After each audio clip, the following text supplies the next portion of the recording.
He laughed at me. Not a quiet chuckle. A full, chest-deep laugh that rolled across the dinner table like a wave, setting off a chain reaction of smirks and whispers. Imagine being laughed at by your own father in front of everyone, and staying silent, not because you're weak but because you're planning. Don't skip a second of this story.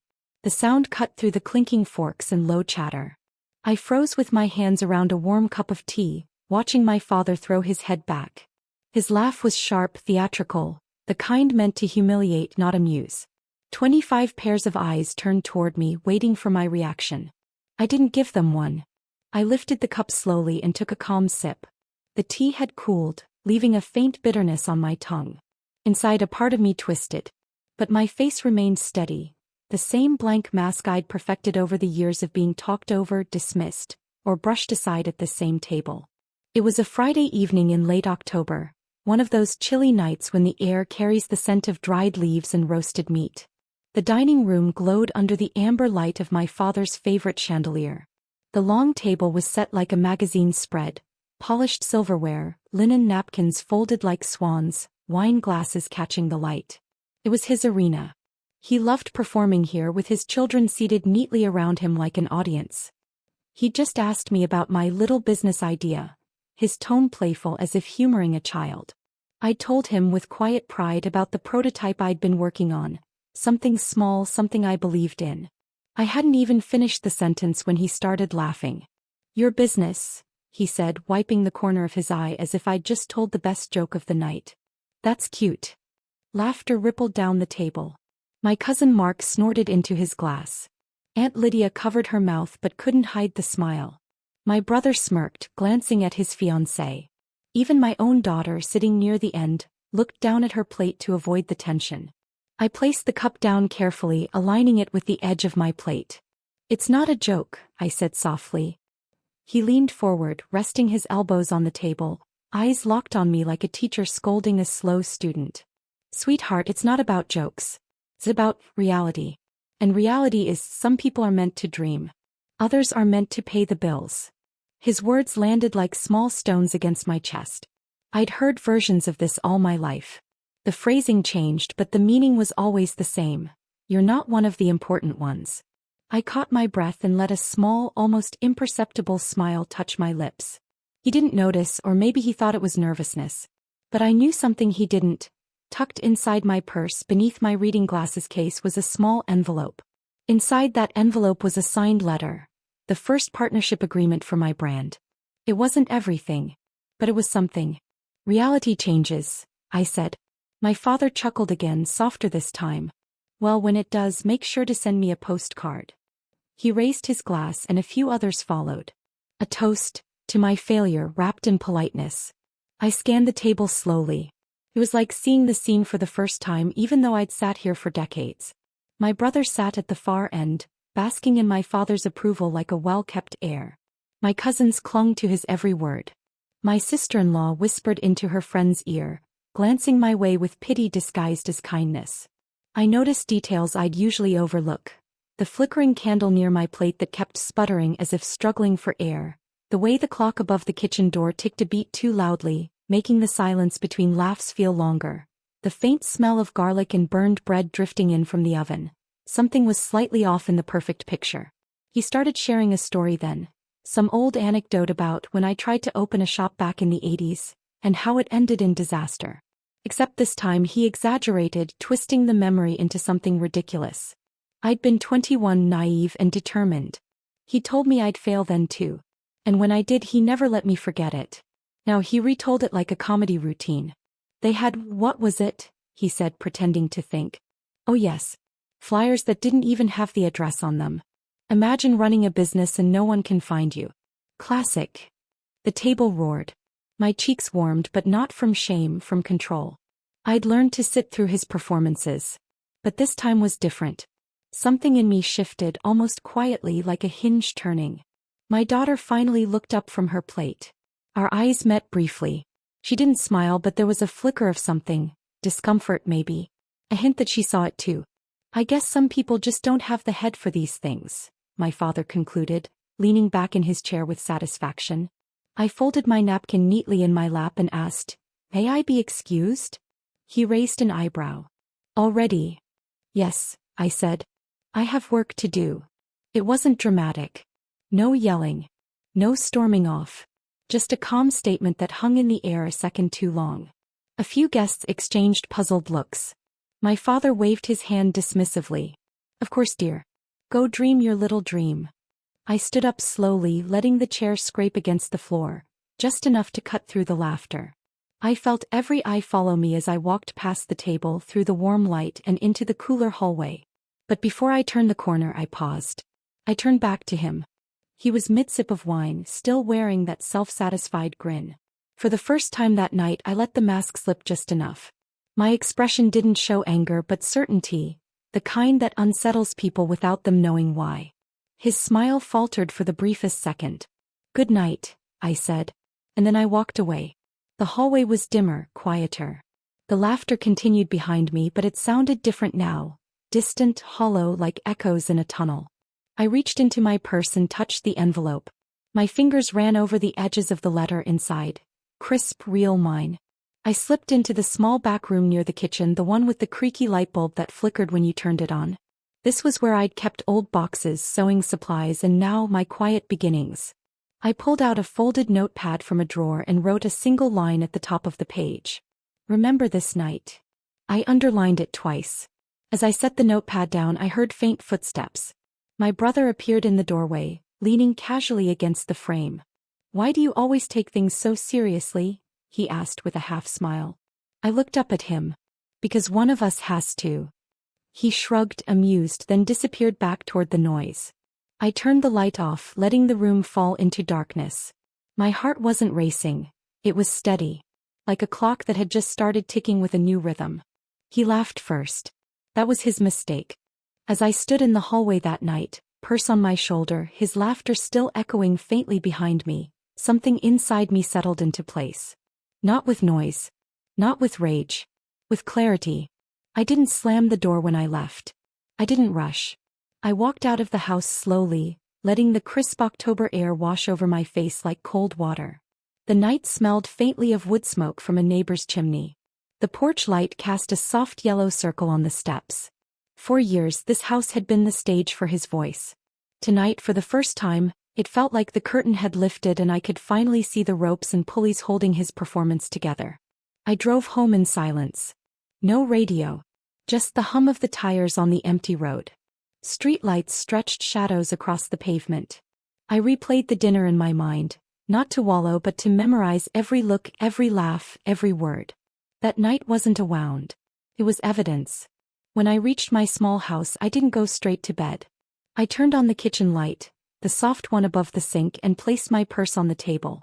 I pulled out the envelope, laid it flat in front of me, and traced its edges with my finger. My hands didn't shake. For the first time in a long time, I felt steady. I took a deep breath and opened my old planner, the one I'd stopped using after retirement. The pages smelled faintly of ink and time. I flipped to a blank section and wrote a single line in neat, deliberate handwriting. "Shift begins tonight." The days that followed didn't explode with drama. They unraveled quietly like threads pulled from a sweater. I didn't confront anyone. I didn't announce a plan. I simply started changing my patterns. The first thing I did was stop calling. For years, I'd been the one to keep conversations alive. Checking on my siblings, sending updates, reminding everyone about birthdays. After that dinner, I let the phone rest. Days passed without their voices filling my kitchen. And in that silence, I realized how little they reached out when I wasn't the one making the effort. On Monday morning, my sister left a voicemail, light and teasing. "Haven't heard from you, are you hibernating?" I smiled faintly and let it sit unanswered. It wasn't bitterness. It was observation.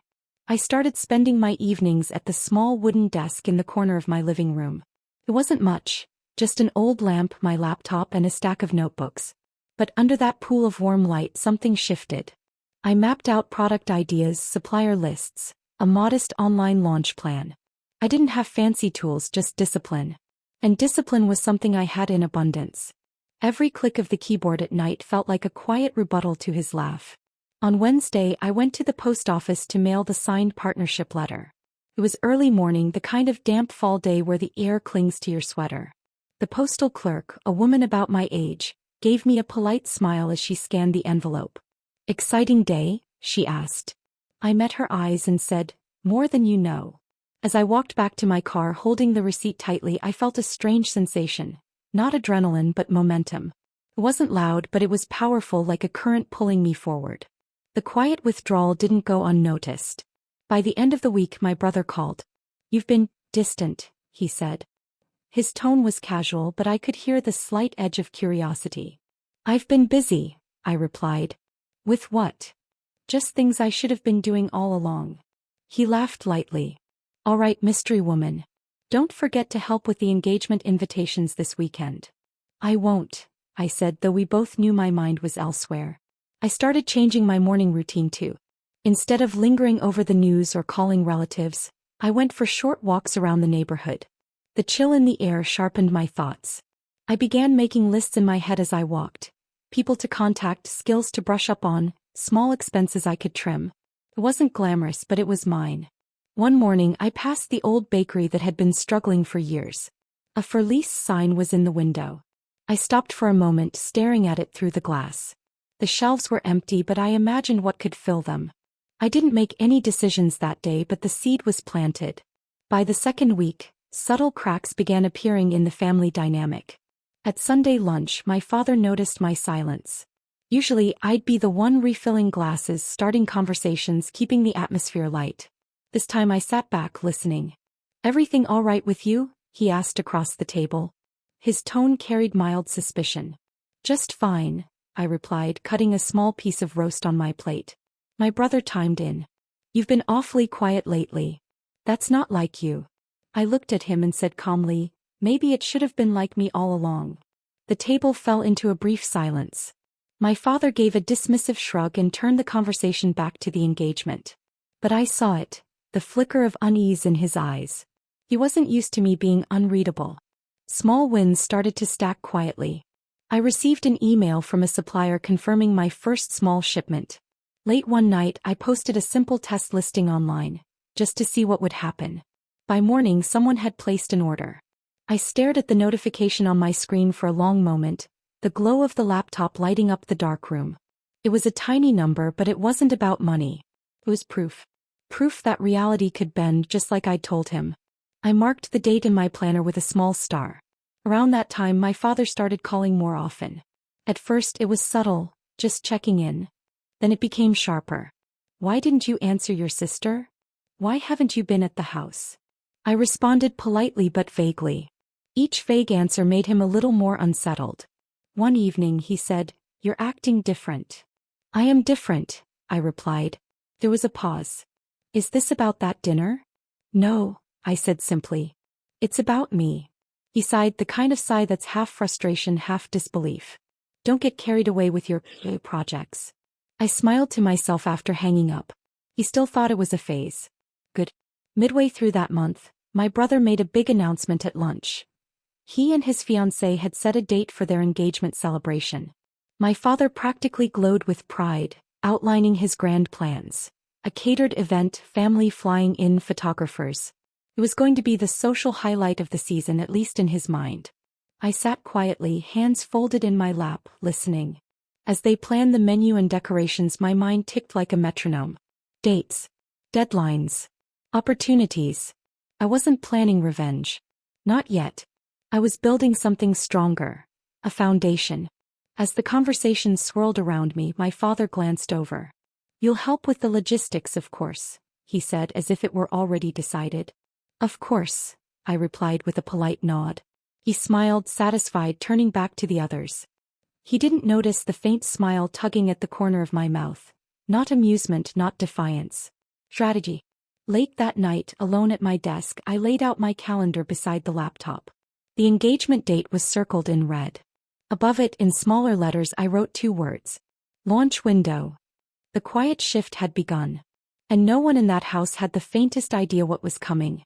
That night, as I closed my planner and turned off the lamp, my eyes lingered on the red-circled engagement date. It wasn't just ink anymore. It was a deadline. A countdown. The following weeks moved with a deceptive normalcy. On the surface, life revolved around their celebration. fittings, tastings, endless family group messages about centerpieces and cake flavors. But underneath that noisy layer, my own rhythm pulsed quietly. I balanced both worlds without letting them collide. Most mornings began with a walk to clear my head, followed by hours at my desk, reviewing supplier quotes, finalizing packaging designs, perfecting the website layout. My hands, once used to tending gardens and folding laundry, now traced lines on spreadsheets and contracts. I surprised even myself with how quickly the language of invoices and shipping schedules became second nature again. Some afternoons I'd find myself at the fabric store, running my fingers over textures that reminded me of the kind of quality my father always said was too expensive to bother with. I didn't buy much. Just samples. Just enough to imagine. In the evenings I played my part. I joined the family video calls about the engagement. I listened while my brother and his fiancée debated over themes, watched my father give instructions like a general preparing for a parade, and offered a polite smile when they asked for my helpful touch with the details.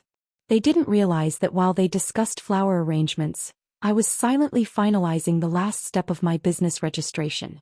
While they laughed about invitation fonts, I was securing my supplier timeline. Their celebration was my perfect cover. One afternoon I stopped by my father's house to help with planning. The dining room table was buried under swatches of fabric lists and open laptops. My sister-in-law hovered over a seating chart while my father paced behind her, barking suggestions. "Mom, can you make sure all the RSVP envelopes are stamped and sorted?" my daughter asked, handing me a neat stack. "Of course," I said, taking them gently. Stamping envelopes wasn't glamorous, but it gave me time alone in the kitchen, where the hum of the refrigerator and the faint scent of lemon cleaner wrapped around me. As I pressed each stamp, I mentally went through my own checklist. Launch site testing. Done. Packaging mock-ups. Approved. Pre-launch email list. Growing. With each stamp, the sound echoed like a quiet metronome counting down the days. Halfway through, my father appeared in the doorway. "You've been quiet lately," he said casually, leaning against the frame. "I have a lot on my mind," I replied, not looking up. He chuckled. "You always do." The way he said it, like my thoughts were nothing more than idle distractions, almost made me smile. He had no idea how much those idle thoughts had already accomplished. The family's excitement grew louder as the date approached. Relatives called daily to confirm travel plans. My brother's fiancée sent me photos of floral arches and lighting options. Expecting approval, I didn't bother to fake anymore. I simply said, "Lovely," and moved on. Meanwhile, my calendar filled with quiet milestones. One chilly Tuesday morning, a delivery truck pulled up in front of my house.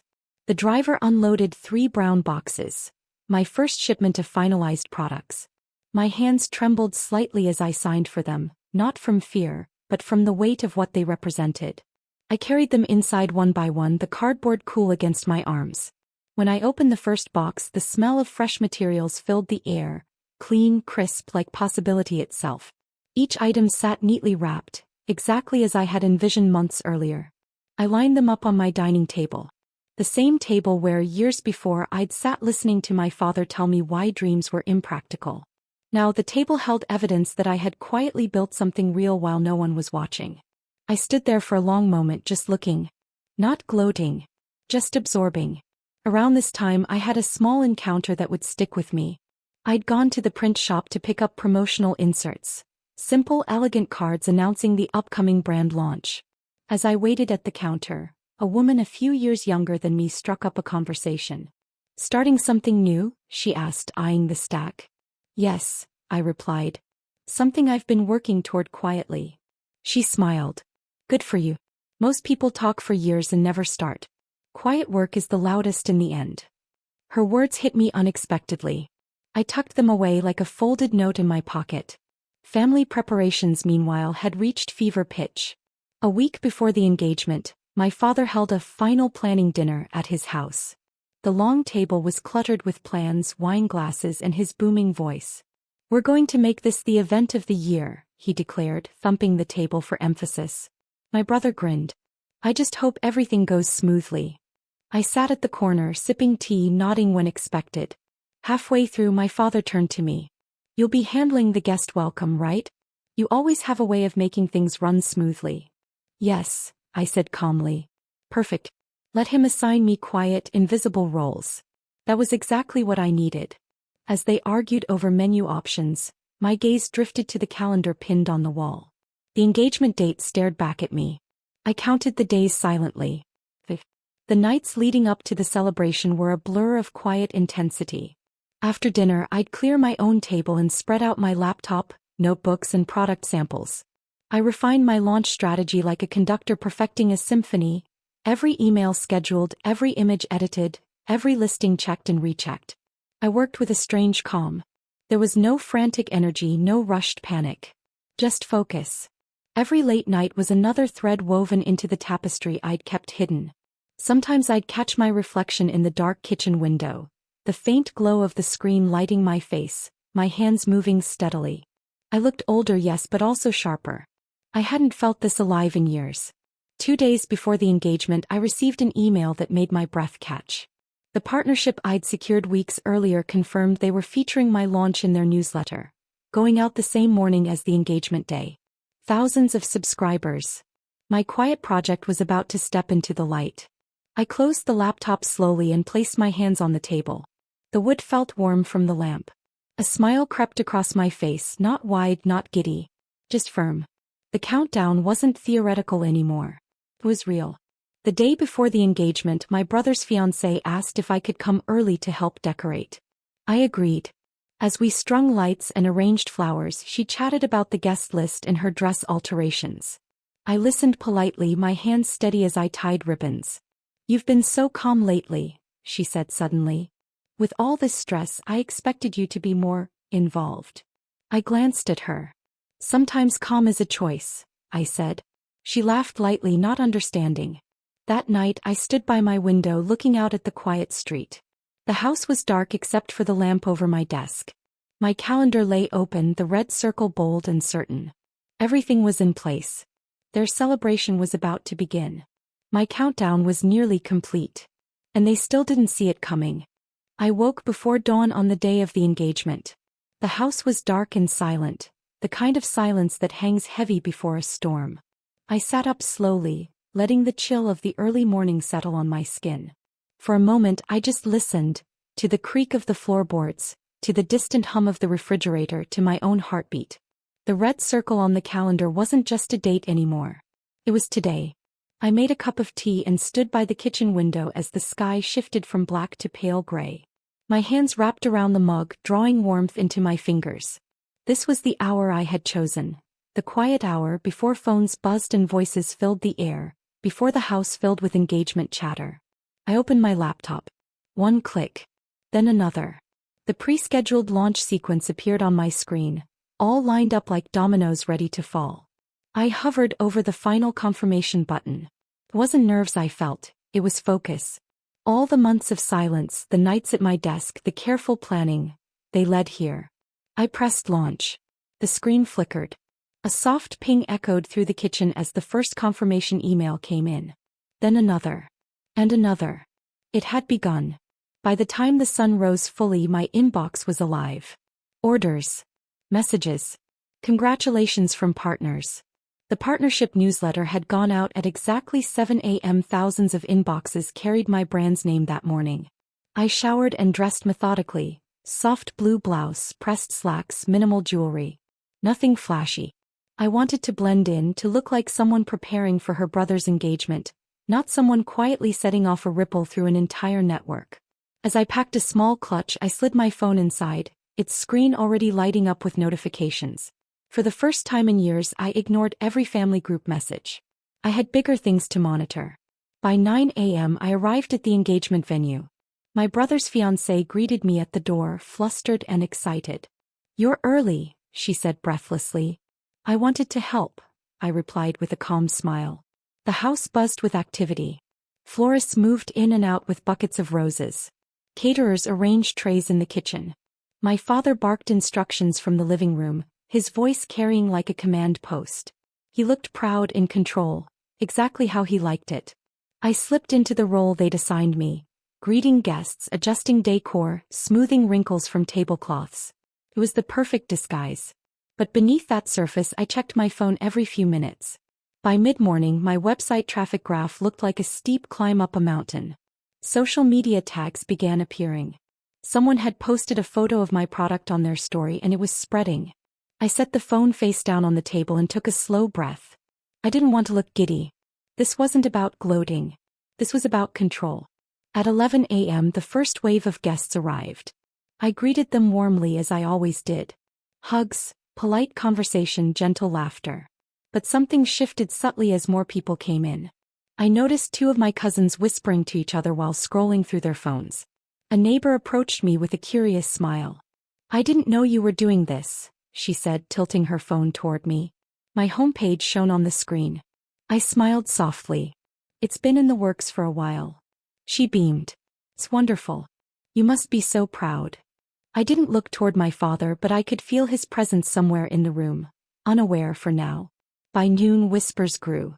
Guests nudged each other, phones passed discreetly between hands. My brother's fiancée was too busy with photographers to notice. My brother himself was greeting out-of-town relatives. But I noticed my father pause once, mid-conversation, as someone leaned in to show him their phone. He frowned. Just a flicker. Then he brushed it off. The caterers began serving appetizers. The house smelled of roasted herbs, bread, and flowers. Laughter filled the air. From the outside, everything was proceeding perfectly. Inside, two worlds were colliding. Around 1:30 p.m. I stepped outside for some air. The backyard was quiet compared to the bustling interior. I checked my phone again. The numbers had doubled since morning. Orders were piling in faster than I'd anticipated. A message from my partner read, "You're trending locally. Great timing." I couldn't help it, I laughed softly. Timing was everything. As I slipped the phone back into my clutch, my father's voice came from behind me. "What's so funny?" I turned slowly. He stood at the doorway, hands in his pockets, brow furrowed. "Nothing," I said lightly. "Just checking something." He gave me a long look. "You've been glued to that thing all morning." "I've had a busy day," I replied, keeping my tone neutral. He smirked faintly, assuming I meant the engagement. He had no idea. By mid-afternoon, the crowd swelled. The music started. Toasts began. My father stood proudly near my brother, greeting each guest like a host of honor. I watched him from the edge of the room. The chandelier light reflected off his glass, off his confident smile. Then I saw it happen. One of my father's old business friends approached him, phone in hand, grinning. He showed him the screen. My father leaned in, expecting a photo, maybe a compliment. Instead, his eyebrows lifted. His smile froze. He looked up, not at the friend but across the room. At me. For the first time all day, his face carried no smugness. Only surprise. He excused himself quickly and crossed the room toward me. "What is this?" he demanded quietly, holding out his phone. My website was open on his screen.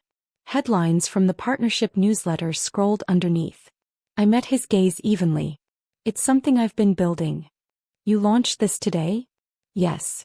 His jaw tightened. "During your brother's engagement?" I didn't flinch. I didn't interrupt anything. He lowered his voice further, his tone sharp. "This is my house. This is our family's day." I leaned closer slightly, my voice calm. "And I didn't take a thing from it. I just stopped hiding." His nostrils flared. "You should have told me." I tilted my head. "Would you have listened?" For a long second we stared at each other. The noise of the celebration swelled around us, clinking glasses, laughter, music. But between us it was silent. He stepped back, clearly unsettled. I watched him walk away, shoulders stiff. He tried to rejoin conversations, but his attention kept drifting. Every few minutes, someone approached him with a congratulatory smile meant for me. He forced polite reactions, but his composure cracked in tiny, telling ways. The tightness in his jaw, the slight delay before responding. Meanwhile, relatives began approaching me. They asked about the brand, the launch, the story behind it. Some offered genuine support. Others were curious, almost nosy. I answered each question gracefully, as if this had always been part of the plan. In truth, it was. Later that afternoon, as speeches began, my father stood to give his usual proud remarks about family, legacy, and tradition. His voice carried, but I caught the slight hitch before he started. A crack that only someone who'd known him their whole life would notice. I sat at the corner table, hands folded, listening. He spoke about his son's bright future, about the family name. But for the first time I sensed something else in the room, a shift in attention. People were listening to him but thinking about me. The collision had happened quietly. As the day turned to evening, the event flowed on. Music, dancing, photos. On the surface, nothing had broken. No outbursts. No scenes. Just a quiet rearrangement of the spotlight. I moved through the rooms gracefully, smiling, helping when asked. But inside I could feel it. The ground beneath the old hierarchy had shifted. And my father? He finally saw it too. But what he didn't know was that the collision at the engagement wasn't the end. It was only the moment the curtain was pulled back. The evening crowd began thinning slowly, like the tide retreating after a long day. The string lights in the garden swayed gently in the cool night breeze. Laughter softened into tired chatter, shoes scraped against stone paths, and car doors closed one by one in the driveway. Inside, the last few guests lingered over dessert plates and half-finished drinks. I stood near the kitchen doorway, still in my soft blue blouse, now slightly wrinkled from the day. My feet ached. My hands were warm from holding plates and pouring tea. But inside I was alert. Steady. This was the hour I'd been waiting for, not the noisy midday but the quiet after. My father remained in the living room, seated in his usual armchair, shoulders tense beneath his suit jacket. He wasn't talking anymore. He was observing, watching relatives leave, listening to the fading hum of celebration. His glass of wine sat untouched on the table beside him. For years he'd sat in that chair like a king watching over his court. Tonight he looked smaller. When the last relatives left, my brother and his fiancée disappeared upstairs to change. My daughter offered to help clean up, but I gently told her to head home. She kissed my cheek and whispered, "You were amazing today," though I wasn't sure she fully understood why. Once the house emptied, the silence fell thick and heavy. Only the ticking clock on the wall and the faint hum of the refrigerator filled the space. My father stayed seated. I walked slowly toward him, not as a daughter approaching her father, but as a woman approaching the man who'd mocked her for decades. He glanced up at me as I entered the room but said nothing. I sat across from him in the armchair opposite his. It was the same chair I'd occupied during countless family discussions, listening to his lectures and dismissals. But tonight the energy was different. The light above cast shadows across his face, deepening the lines at the corners of his mouth. "So," he finally said, breaking the silence, "you planned this?" "I did," I replied simply. He leaned forward slightly. "You chose today of all days to launch?" "Yes." His jaw tightened. "Why?" I met his gaze without blinking. "Because this was the day you wanted everyone's eyes on him. And for once I wanted them to see me." He sat back slowly, exhaling through his nose. "You've always had a stubborn streak." "No," I said softly. "I've always had ideas.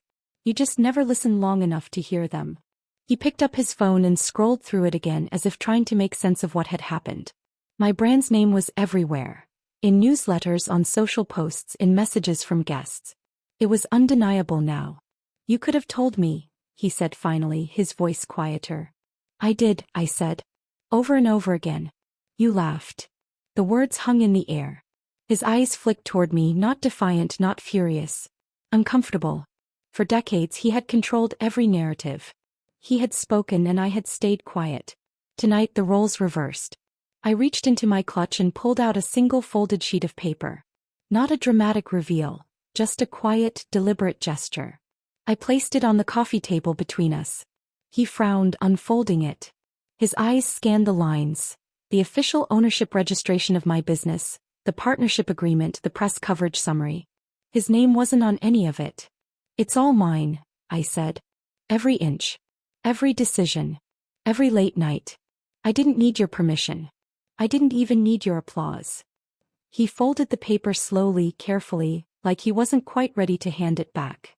"You really think this changes things?" he asked finally.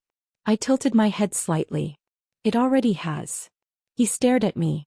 For years I'd looked away, first during these standoffs. Not this time. He finally set the paper down and leaned back, arms crossed. The silence stretched between us, not tense, just exposed.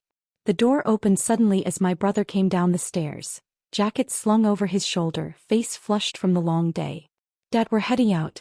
Thanks for everything," he said cheerfully, oblivious to the undercurrent in the room. My father muttered something distractedly. My brother glanced at me, offering a quick smile. "You okay?" "Better than ever," I replied. He nodded, none the wiser, and left. The door closed behind him. It was just the two of us again. My father cleared his throat. "You blindsided me." I nodded. "The way you blindsided me at that dinner." He froze. "I remember the look on your face," I continued.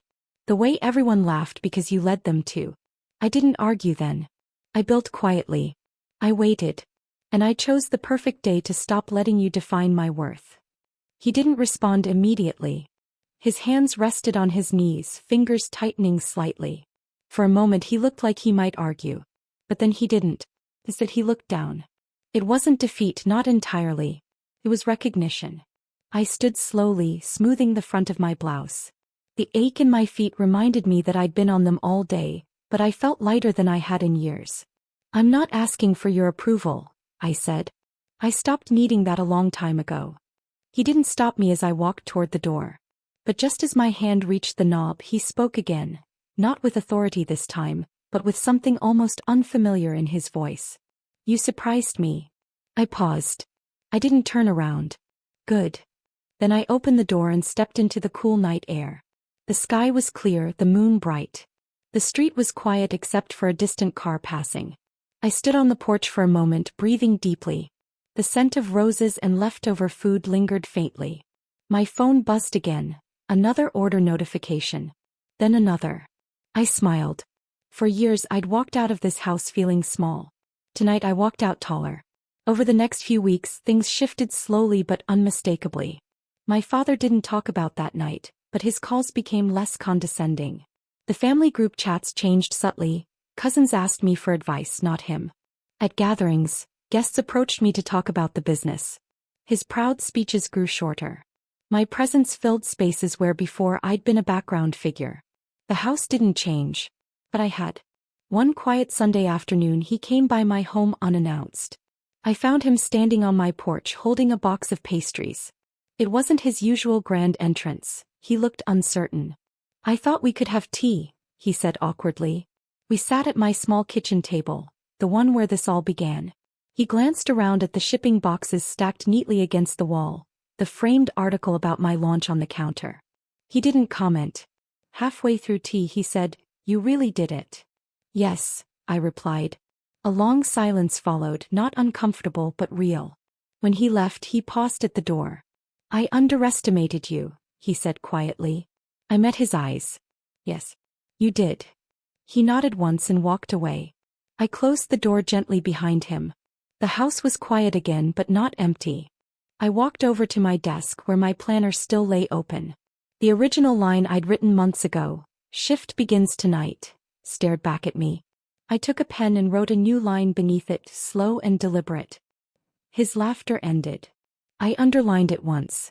I stood by the window watching the evening settle outside. My reflection stared back. Older, wiser, finally standing in my own light. He laughed first. But I laughed last. If this story gave you chills, hit subscribe for more powerful revenge stories told by women who were underestimated, until they weren't.